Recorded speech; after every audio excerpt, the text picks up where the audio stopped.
The river bank. The mole had been working very hard all the morning, spring cleaning his little home. First with brooms, then with dusters, then on ladders and steps and chairs, with a brush and a pail of whitewash, till he had dust in his throat and eyes, and splashes of whitewash all over his black fur, and an aching back and weary arms. Spring was moving in the air above and in the earth below and around him, penetrating even his dark and lowly little house with its spirit of divine discontent and longing. It was small wonder, then, that he suddenly flung down his brush on the floor, said, "Bother!" and "Oh blow!" and also, "Hang spring cleaning!" and bolted out of the house without even waiting to put on his coat. Something up above was calling him imperiously, and he made for the steep little tunnel which answered in his case to the gravelled carriage drive owned by animals whose residences are nearer to the sun and air. So he scraped and scratched and scrabbled and scrooged, and then he scrooged again and scrabbled and scratched and scraped, working busily with his little paws and muttering to himself, "Up we go! Up we go!" till at last, pop! His snout came out into the sunlight, and he found himself rolling in the warm grass of a great meadow. "This is fine," he said to himself. "This is better than whitewashing." The sunshine struck hot on his fur, soft breezes caressed his heated brow, and after the seclusion of the cellarage he had lived in so long, the carol of happy birds fell on his dulled hearing almost like a shout. Jumping off all his 4 legs at once, in the joy of living and the delight of spring without its cleaning, he pursued his way across the meadow till he reached the hedge on the further side. "Hold up," said an elderly rabbit at the gap. "Sixpence for the privilege of passing by the private road." He was bowled over in an instant by the impatient and contemptuous mole, who trotted along the side of the hedge chaffing the other rabbits as they peeped hurriedly from their holes to see what the row was about. "Onion sauce, onion sauce," he remarked jeeringly, and was gone before they could think of a thoroughly satisfactory reply. Then they all started grumbling at each other. "How stupid you are! Why didn't you tell him? Well, why didn't you say? You might have reminded him," and so on, in the usual way, but, of course, it was then much too late, as is always the case. It all seemed too good to be true. Hither and thither through the meadows he rambled busily, along the hedgerows, across the copses, finding everywhere birds building, flowers budding, leaves thrusting, everything happy, and progressive, and occupied. And instead of having an uneasy conscience pricking him and whispering, "Whitewash," he somehow could only feel how jolly it was to be the only idle dog among all these busy citizens. After all, the best part of a holiday is perhaps not so much to be resting yourself, as to see all the other fellows busy working. He thought his happiness was complete when, as he meandered aimlessly along, suddenly he stood by the edge of a full-fed river. Never in his life had he seen a river before, this sleek, sinuous, full-bodied animal, chasing and chuckling, gripping things with a gurgle, unleaving them with a laugh, to fling itself on fresh playmates that shook themselves free, and were caught and held again. All was a shake and a shiver, glints and gleams and sparkles, rustle and swirl, chatter and bubble. The mole was bewitched, entranced, fascinated. By the side of the river he trotted as one trots, when very small, by the side of a man who holds one spellbound by exciting stories, and when tired at last, he sat on the bank, while the river still chattered on to him, a babbling procession of the best stories in the world, sent from the heart of the earth to be told at last to the insatiable sea. As he sat on the grass and looked across the river, a dark hole in the bank opposite, just above the water's edge, caught his eye, and dreamily he fell to considering what a nice snug dwelling place it would make for an animal with few wants and fond of a bijou riverside residence, above flood level and remote from noise and dust. As he gazed, something bright and small seemed to twinkle down in the heart of it, vanished, then twinkled once more like a tiny star. But it could hardly be a star in such an unlikely situation, and it was too glittering and small for a glowworm. Then, as he looked, it winked at him, and so declared itself to be an eye, and a small face began gradually to grow up round it, like a frame round a picture. A brown little face, with whiskers. A grave round face, with the same twinkle in its eye that had first attracted his notice. Small neat ears and thick silky hair. It was the water rat. Then the two animals stood and regarded each other cautiously. "Hello, mole," said the water rat. "Hello, rat," said the mole. "Would you like to come over?" inquired the rat presently. "Oh, it's all very well to talk," said the mole, rather pettishly, he being new to a river and riverside life and its ways. The rat said nothing, but stooped and unfastened a rope and hauled on it, then lightly stepped into a little boat which the mole had not observed. It was painted blue outside and white within, and was just the size for two animals, and the mole's whole heart went out to it at once, even though he did not yet fully understand its uses. The rat sculled smartly across and made fast. Then he held up his forepaw as the mole stepped gingerly down. "Lean on that," he said. "Now then, step lively." And the mole, to his surprise and rapture, found himself actually seated in the stern of a real boat. "This has been a wonderful day," said he, as the rat shoved off and took to the sculls again.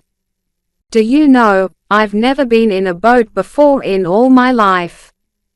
"What?" cried the rat, open-mouthed. "Never been in a you never well ifat have you been doing, then? Is it so nice as all that?" asked the mole shyly, though he was quite prepared to believe it as he leant back in his seat and surveyed the cushions, the oars, the rowlocks, and all the fascinating fittings, and felt the boat sway lightly under him. "Niece, it's the only thing," said the water rat solemnly, as he leant forward for his stroke. "Believe me, my young friend, there is nothing, absolute nothing half so much worth doing as simply messing about in boats." "Simply messing," he went on dreamily, "messing about in boats, messing, look ahead, rat," cried the mole suddenly. It was too late. The boat struck the bank full tilt. The dreamer, the joyous oarsman, lay on his back at the bottom of the boat, his heels in the air. "About in boats or with boats," the rat went on composedly, picking himself up with a pleasant laugh. "In or out of it doesn't matter. Nothing seems really to matter, that's the charm of it. Whether you get away, or whether you don't, whether you arrive at your destination or whether you reach somewhere else, or whether you never get anywhere at all, you're always busy, and you never do anything in particular, and when you've done it there's always something else to do, and you can do it if you like, but you'd much better not. Look here. If you've really nothing else on hand this morning, supposing we drop down the river together, and have a long day of it." The mole waggled his toes from sheer happiness, spread his chest with a sigh of full contentment, and leaned back blissfully into the soft cushions. "What a day I'm having," he said. "Let us start at once."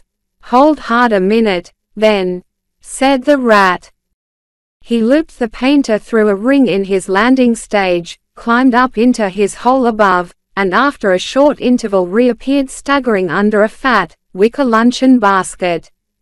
"Shove that under your feet," he observed to the mole, as he passed it down into the boat. Then he untied the painter and took the sculls again. "What's inside it?" asked the mole, wriggling with curiosity. "There's cold chicken inside it," replied the rat briefly. "Cold tongue, cold ham, cold beef, pickled gherk, insalade, frankrolls, recent witches, potted meat, ginger beer, lemon, a de soda water." "Oh, stop, stop," cried the mole in ecstasies. "This is too much." "Do you really think so?" inquired the rat seriously. "It's only what I always take on these little excursions, and the other animals are always telling me that I'm a mean beast and cut it very fine." The mole never heard a word he was saying. Absorbed in the new life he was entering upon, intoxicated with the sparkle, the ripple, the scents and the sounds and the sunlight, he trailed a paw in the water and dreamed long waking dreams. The water rat, like the good little fellow he was, sculled steadily on and forbore to disturb him. "I like your clothes awfully, old chap," he remarked after some half an hour or so had passed. "I'm going to get a black velvet smoking suit myself some day, as soon as I can afford it." "I beg your pardon," said the mole, pulling himself together with an effort. "You must think me very rude, but all this is so new to me." "So this is a river?" "The river," corrected the rat. "And you really live by the river? What a jolly life." "By it and with it and on it and in it," said the rat. "It's brother and sister to me, and aunts, and company, and food and drink, and naturally washing. It's my world, and I don't want any other. What it hasn't got is not worth having, and what it doesn't know is not worth knowing. Lord, the times we've had together. Whether in winter or summer, spring or autumn, it's always got its fun and its excitements. When the floods are on in February, and my cellars and basement are brimming with drink that's no good to me, and the brown water runs by my best bedroom window, or again when it all drops away and shows patches of mud that smells like plum cake, and the rushes and weed clog the channels, and I can potter about dry shod over most of the bed of it and find fresh food to eat, and things careless people have dropped out of boats. But isn't it a bit dull at times?" the mole ventured to ask. "Just you and the river, and no one else to pass a word with?" "No one else to well, I mustn't be hard on you," said the rat with forbearance. "You're new to it, and of course you don't know. The bank is so crowded nowadays that many people are moving away altogether. Oh no, it isn't what it used to be, at all. Otters, kingfishers, dabchicks, moorhens, all of them about all day long and always wanting you to do something as if a fellow had no business of his own to attend to." "What lies over there?" asked the mole, waving a paw towards a background of woodland that darkly framed the water meadows on one side of the river. Oh, that's just the wildwood," said the rat shortly. "We don't go there very much, we river bankers. Aren't they very nice people in there?" said the mole, a trifle nervously. "Well," replied the rat, "let me see. The squirrels are all right. And the rabbits some of 'em, but rabbits are a mixed lot. And then there's Badger, of course. He lives right in the heart of it, wouldn't live anywhere else, either, if you paid him to do it. Dear old Badger, nobody interferes with him. They'd better not," he added significantly. "Why, who should interfere with him?" asked the mole. "Well, of course there are others," explained the rat in a hesitating sort of way. "Weasels and stoats and foxes and so on. They're all right in a way. I'm very good friends with them past the time of day when we meet, and all that, but they break out sometimes, there's no denying it, and then well, you can't really trust them, and that's the fact." The mole knew well that it is quite against animal etiquette to dwell on possible trouble ahead, or even to allude to it, so he dropped the subject. "And beyond the wildwood again?" he asked, "where it's all blue and dim, and one sees what may be hills or perhaps they mayn't, and something like the smoke of towns, or is it only cloud drift?" "Beyond the wild wood comes the wide world," said the rat. "And that's something that doesn't matter, either to you or me. I've never been there, and I'm never going, nor you either, if you've got any sense at all. Don't ever refer to it again, please. Now then, here's our backwater at last, where we're going to lunch." Leaving the main stream, they now passed into what seemed at first sight like a little landlocked lake. Green turf sloped down to either edge, brown snaky tree roots gleamed below the surface of the quiet water, while ahead of them the silvery shoulder and foamy tumble of a weir, arm in arm with a restless dripping mill wheel, that held up in its turn a grey-gabled mill house, filled the air with a soothing murmur of sound, dull and smothery, yet with little clear voices speaking up cheerfully out of it at intervals. It was so very beautiful that the mole could only hold up both forepaws and gasp, "Oh my! Oh my! Oh my!" The rat brought the boat alongside the bank, made her fast, helped the still awkward mole safely ashore, and swung out the luncheon basket. The mole begged as a favor to be allowed to unpack it all by himself, and the rat was very pleased to indulge him, and to sprawl at full length on the grass and rest, while his excited friend shook out the tablecloth and spread it, took out all the mysterious packets one by one and arranged their contents in due order, still gasping, "Oh my! Oh my!" at each fresh revelation. When all was ready, the rat said, "Now, pitch in, old fellow."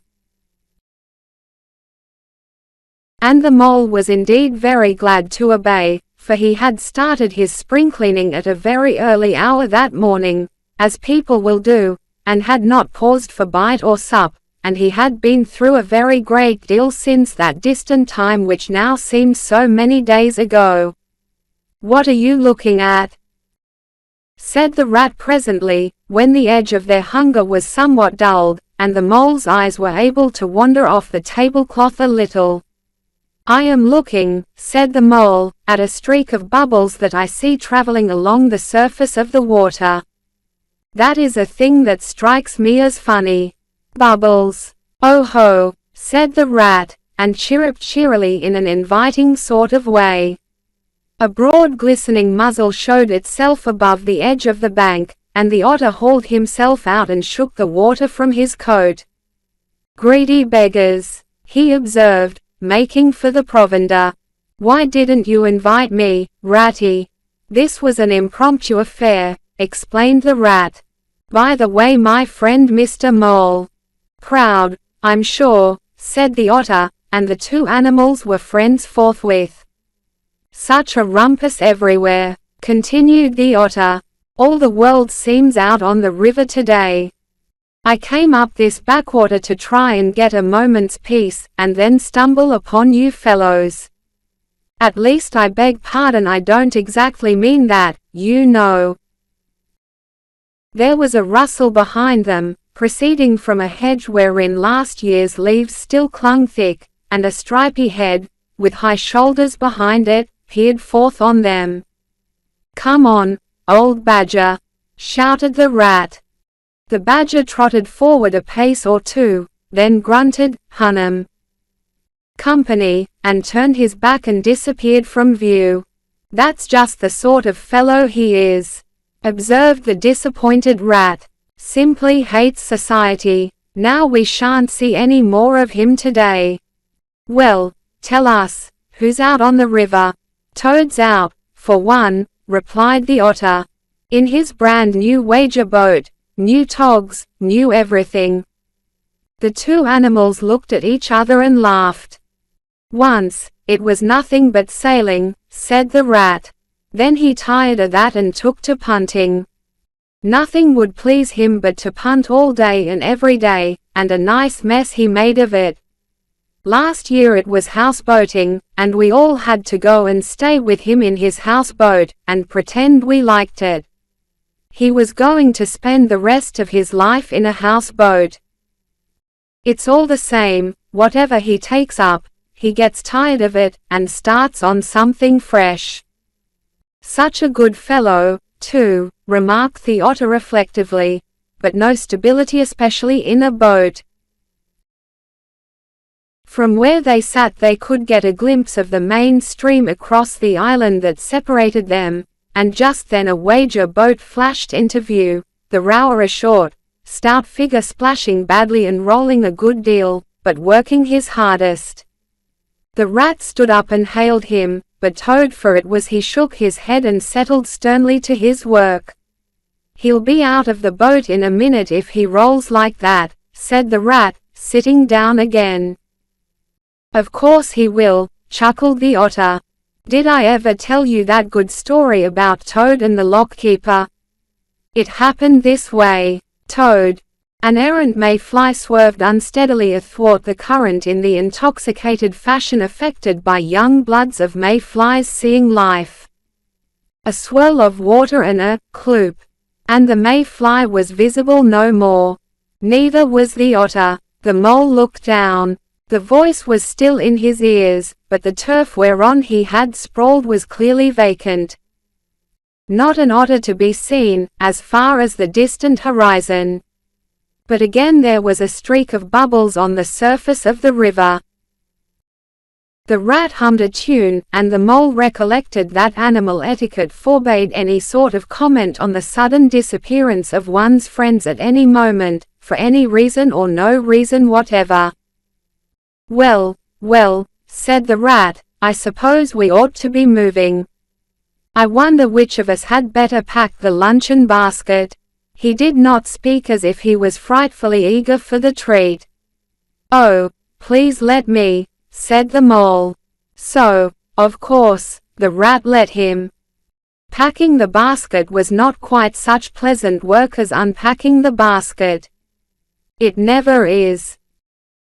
But the mole was bent on enjoying everything, and although just when he had got the basket packed and strapped up tightly he saw a plate staring up at him from the grass, and when the job had been done again the rat pointed out a fork which anybody ought to have seen, and last of all, behold! The mustard pot, which he had been sitting on without knowing it still. Somehow, the thing got finished at last, without much loss of temper. The afternoon sun was getting low as the rat sculled gently homewards in a dreamy mood, murmuring poetry things over to himself, and not paying much attention to Mole. But the mole was very full of lunch, and self-satisfaction, and pride, and already quite at home in a boat, so he thought, and was getting a bit restless besides, and presently he said, "Ratty, please, I want to row, now." The rat shook his head with a smile. "Not yet, my young friend," he said. "I wait till you've had a few lessons. It's not so easy as it looks." The mole was quiet for a minute or two. But he began to feel more and more jealous of Rat, sculling so strongly and so easily along, and his pride began to whisper that he could do it every bit as well. He jumped up and seized the sculls, so suddenly, that the rat, who was gazing out over the water and saying more poetry things to himself, was taken by surprise and fell backwards off his seat with his legs in the air for the second time, while the triumphant mole took his place and grabbed the sculls with entire confidence. "Stop it, you silly ass!" cried the rat, from the bottom of the boat. "You can't do it. You'll have us over." The mole flung his sculls back with a flourish, and made a great dig at the water. He missed the surface altogether, his legs flew up above his head, and he found himself lying on the top of the prostrate rat. Greatly alarmed, he made a grab at the side of the boat, and the next moment sploosh! Over went the boat, and he found himself struggling in the river. Oh my! How cold the water was, and oh, how very wet it felt! How it sang in his ears as he went down, down, down! How bright and welcome the sun looked as he rose to the surface, coughing and spluttering. How black was his despair when he felt himself sinking again. Then a firm paw gripped him by the back of his neck. It was the rat, and he was evidently laughing. The mole could feel him laughing, right down his arm and through his paw, and so into the mole's neck. The rat got hold of a skull and shoved it under the mole's arm. Then he did the same by the other side of him and, swimming behind, propelled the helpless animal to shore, hauled him out, and set him down on the bank, a squashy, pulpy lump of misery. When the rat had rubbed him down a bit, and wrung some of the wet out of him, he said, "Now, then, old fellow. Trot up and down the towing path as hard as you can, till you're warm and dry again, while I dive for the luncheon basket." So the dismal mole, wet without and ashamed within, trotted about till he was fairly dry, while the rat plunged into the water again, recovered the boat, righted her and made her fast, fetched his floating property to shore by degrees, and finally dived successfully for the luncheon basket and struggled to land with it. When all was ready for a start once more, the mole, limp and dejected, took his seat in the stern of the boat, and as they set off, he said in a low voice, broken with emotion, "Ratty, my generous friend, I am very sorry indeed for my foolish and ungrateful conduct. My heart quite fails me when I think how I might have lost that beautiful luncheon basket. Indeed, I have been a complete ass, and I know it. Will you overlook it this once and forgive me, and let things go on as before?" "That's all right, bless you," responded the rat cheerily. "What's a little wet to a water rat? I'm more in the water than out of it most days. Don't you think any more about it, and, look here. I really think you had better come and stop with me for a little time. It's very plain and rough, you know, not like Toad's house at all, but you haven't seen that yet. Still, I can make you comfortable. And I'll teach you to row, and to swim, and you'll soon be as handy on the water as any of us." The mole was so touched by his kind manner of speaking that he could find no voice to answer him, and he had to brush away a tear or two with the back of his paw.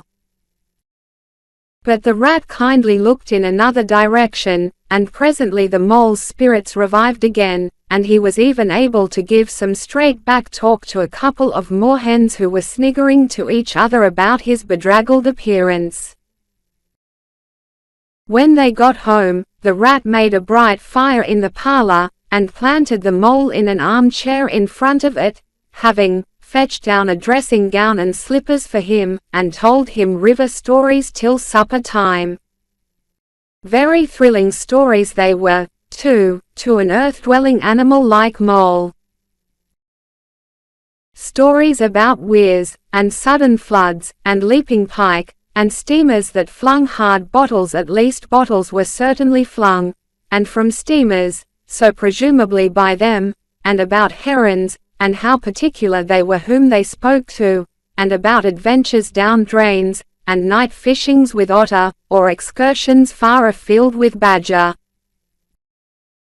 Supper was a most cheerful meal, but very shortly afterwards a terribly sleepy mole had to be escorted upstairs by his considerate host, to the best bedroom, where he soon laid his head on his pillow in great peace and contentment, knowing that his newfound friend the river was lapping the sill of his window. This day was only the first of many similar ones for the emancipated mole, each of them longer and full of interest as the ripening summer moved onward. He learned to swim and to row, and entered into the joy of running water, and with his ear to the reed stems he caught, at intervals, something of what the wind went whispering so constantly among them.